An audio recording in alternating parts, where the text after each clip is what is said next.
ഉൽപ്പത്തിയുടെ പുസ്തകം 14-ാം അധ്യായം. ലോത്തിനെ രക്ഷിക്കുന്നു.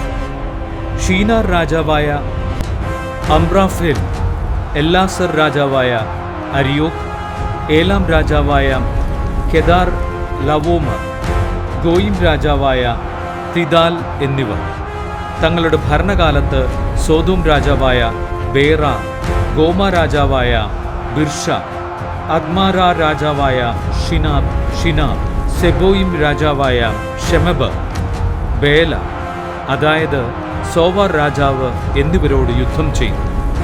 ഇവർ സിദ്ദീം താഴ്വരയിൽ അണിനിരന്നു. അതിപ്പോൾ ഉപ്പുകടലാണ്. ഇവർ 12 വർഷം കെദോർലാവോമറിന് കീഴടങ്ങി കഴിയുകയായിരുന്നു.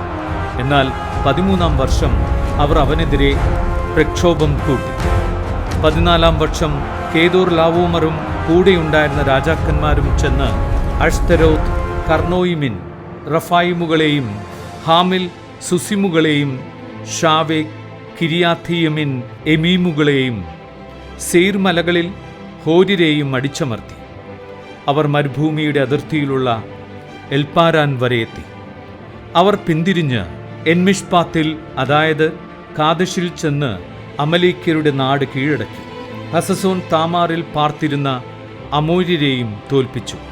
അപ്പോൾ സോദോം, ഗോമോറ, അദ്മ, സെബോയിം, ബേല അതായത് സോവാർ എന്നിവിടങ്ങളിലെ രാജാക്കന്മാർ സിദ്ദീം താഴ്വരയിൽ ഏലാം രാജാവായ കെദോർലാവോമർ, ഗോയിം രാജാവായ തിദാൽ, ഷീനാർ രാജാവായ അമ്രാഫേൽ, എല്ലാസർ രാജാവായ അരിയോക്ക് എന്നിവർക്കെതിരെ യുദ്ധത്തിനായി അണിനിരന്നു.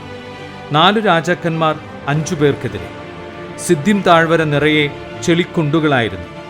സോദോമിലെയും ഗോമോറിലെയും രാജാക്കന്മാർ പിന്തിരിഞ്ഞോടിയപ്പോൾ ഈ കുഴികളിൽ വീണു. ശേഷിച്ചവർ മലയിലേക്ക് ഓടിപ്പോയി.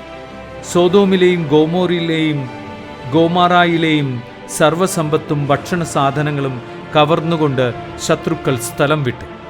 സോദോമിൽ പാർത്തിരുന്ന അബ്രാമിൻ്റെ സഹോദരപുത്രനായ ലോത്തിനെയും അവൻ്റെ സ്വത്തുക്കളോടൊപ്പം അവർ പിടിച്ചുകൊണ്ടുപോയി.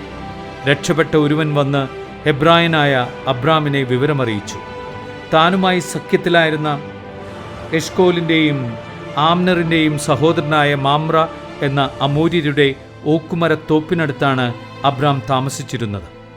സഹോദരൻ തടവുകാരനാക്കപ്പെട്ടു എന്ന് കേട്ടപ്പോൾ തൻ്റെ വീട്ടിൽ തന്നെ ജനിച്ചു വളർന്നവരും പയറ്റി തെളിഞ്ഞവരുമായ 318 പേരോടൊപ്പം അബ്രാം ദാൻ വരെ അവരെ പിന്തുടർന്നു. രാത്രി അവൻ തൻ്റെ ആളുകളെ പല ഗണങ്ങളായി തിരിച്ച് ശത്രുക്കളെ ആക്രമിച്ചു തോൽപ്പിച്ച് ഡമാസ്കസിന് വടക്കുള്ള ഹോബ വരെ ഓടിച്ചു. അവൻ സമ്പത്തൊക്കെയും വീണ്ടെടുത്തു.